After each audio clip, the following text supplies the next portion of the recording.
All right, let's overreact to the first week of the NBA season. Let's go down to San Antonio because I think that is the singular most important development of the NBA season. There's a lot of important storylines, but Victor Wembanyama becoming a top 5 player and a possible guy that could win MVP, Defensive Player of the Year, and maybe Most Improved Player this season.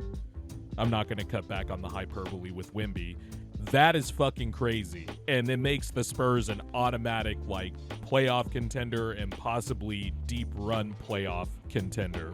I remember I said a few years ago with Wemby, by, the second or third year, if you're a transcendent player, right? If you look at all the transcendent players in league history and you look at their career trajectory, by, that second or third year, that's when that player really takes off, starts establishing himself as one of the greats in the league.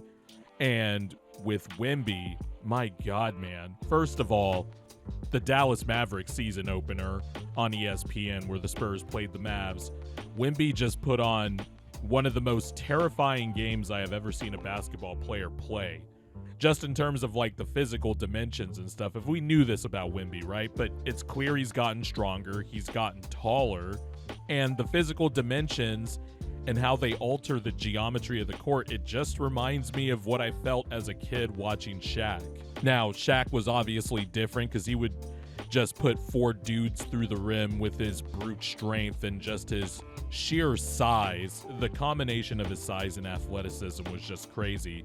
But Wemby's physical features, it's different, but it has that same effect where whenever he's around the rim, he's just going to dunk the ball. He's shooting 90% at the rim. It's fucking crazy. In the Raptors game yesterday, he went 8 of 7, 10 of 10 from the line, had 24 and 18. Now that he has guards too that can, sometimes they still don't want to throw him the ball, but at least remember Wemby's rookie year when, the Jeremy Sohan experiment at point guard was happening, and I was still for that at the time. But admittedly, there were a lot of times where the guards just didn't want to throw it up to the 9-foot tall dude that was standing by the rim. Well, now the Spurs have a bunch of dynamic guards in spades that know where to find Wemby. Dylan Harper, one of the many rookies performing well in this class. I love Dylan Harper coming out of the draft. He has immediately established himself as a really good dynamic guard, really good at finishing. He's above his years when it comes to finishing around the rim, but he knows where to find Wemby early. Wemby has clearly leveled up in a way where it's you could tell he's still trying to improve. There is still room for improvement. 21 years old. This stat line's ridiculous. 31 points a game, nearly 14 rebounds a game, nearly 3 assists a game, 4.8 blocks per game, and 1.5 steals per game. On 1.5 turnovers per game. He cut his turnovers completely in half so far because he has changed his shot diet. Because, admittedly, I don't mind Wemby taking threes, but taking 9 threes a game last year when you have the physical gifts of Wemby, I could see the argument, obviously, where that's counterproductive. So he changed his shot diet a little bit, and now he's just dunking everything around the rim. He's moving guys off their square and dunking on them. In the Mavericks opening game, he made Anthony fucking Davis, dude. Anthony Davis, who appears a little bit out of shape, but still, it's Anthony fucking Davis, one of the best defenders of all time, and Wemby made him look like a child. He made Derek Lively, Anthony Davis, Cooper Flag, that big-ass front line of the Mavericks, who low-key might be trash, by the way. He made that entire front line look like babies. Somehow, the handle is tighter. He's splitting pick and rolls with more ease now. He's getting by people and actually separating with speed. What is this guy, man? What is this guy? And in the Pelicans game and the Nets game, those were considered off games. He shot poorly. I thought he made some bad decisions. The Pelicans game in particular, Zion got him in foul trouble a little bit, even though they were having some warfare in the paint. And Wemby won a few battles. Zion obviously got a dunk and one later on in that game. and they were clearly going at it, but Wemby had some really ticky-tack dumb fouls, some bad shot decisions, maybe missed a few bunnies, but if 29, 11, and 9 blocks is your bad game, like, bro, what the fuck? If 39, 11, and 6 is like where you shoot 42%, that's why I say it was a bad shooting game. But like, his talent just allows him to still make an impact everywhere. It's wild. I've never seen anything like this. It's not crazy to say he could be the best player in the NBA this season.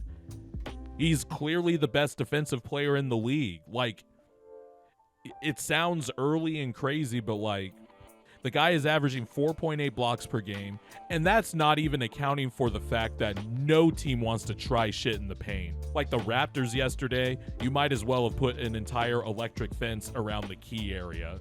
If any of you have seen Kuroko no Basket, there is this dude who has superpowers as a player, and he is a center, and basically his power is if you step in his dome, like his imaginary circle, he's blocking your shit. And that's what it feels like Wemby has. I hope some people get that reference, but whatever. If he's going to be this good right now, the Spurs are going to be crashing the party for a top 4 seed in the West for home court advantage. Because I don't know what you do with this guy. And he's clearly getting better. Like, he clearly has better footwork in the post. He knows how to use his length and his arms and his big-ass hands, where I imagine the basketball is like a grapefruit in his hand. He appears to know how to use his physical gifts more in the post and freeing himself up with footwork, and then using that footwork to elevate and get into his shot or his hook or his whatever he's trying to do, because no one can block his shit. It's crazy. It's wild. But man, what a player. Honestly, if there is a person who can take the mantle for the greatest of all time, yes, I'm going that far, it's Victor Wembanyama. He's one of the most unique basketball talents, really one of the most unique athletes coming to a sport that I have ever seen. And, the basketball world has watched him for a few years now. And, we knew Wemby was coming from France. We've seen the Rudy Gobert clip from when he was 16. And then he had that showcase in Las Vegas, I think in October of 2023, I think it was. No, 2022, fall of 2022. That was when a lot of us really got our first look at Wemby on national TV, and we were like, what the fuck is this? And then his first 2 years, he just has eye-popping moments. And now this year, he just has really put it together as a basketball player. I can tell he takes it seriously. He had an insane summer. And now he's consistently coming up with these sequences so far in these 4 games that only Victor Wembanyama can create. Like, how when the crowd would get crazy when the Warriors would go on a sequence where Steph Curry hits like 3 threes in a row and the crowd just goes batshit crazy, because at that time in 2015, no one had ever seen that shit before. And with Wemby, it's sort of that same feeling. Wemby will get a block right, but the other team will recover from the block, and Wemby's out of position, and you think he can't get the second block, and then Wemby somehow gets the second block just standing still. Like, he somehow has a crazy second jump, and then once the Spurs get ignited in transition because they have a bunch of dynamic guards now, Wemby's just running down the court, and he's either going to dunk it, or he'll do what he did in the Nets game where he blocks somebody at the rim twice and then pulls up from the logo. What the fuck, bro? Like, what is that? And De'Aaron Fox isn't even playing yet, and I'm not interested in the conversation of should they trade De'Aaron Fox or whatever. My thought is Wemby gets to play with 4 dynamic guards in Devin Vassell, Stephon Castle, Dylan Harper, and De'Aaron Fox. They're not small at all across the board because they have Keldon Johnson, Julian Champagnie. Harrison Barnes doesn't need to, have more of a scoring role like maybe he did in Sacramento, or maybe a little bit of the earlier Spurs teams in Wemby's rookie and second year. Jeremy Sohan hasn't even played yet. Luke Cornett has been fucking fantastic for them. Kelly Olynyk hasn't even played yet. The Spurs have a fucking team, especially if Wemby is playing like this. If this is what Wemby is going to be, and God forbid he somehow gets better as the season goes on, then, yeah, I'm scared.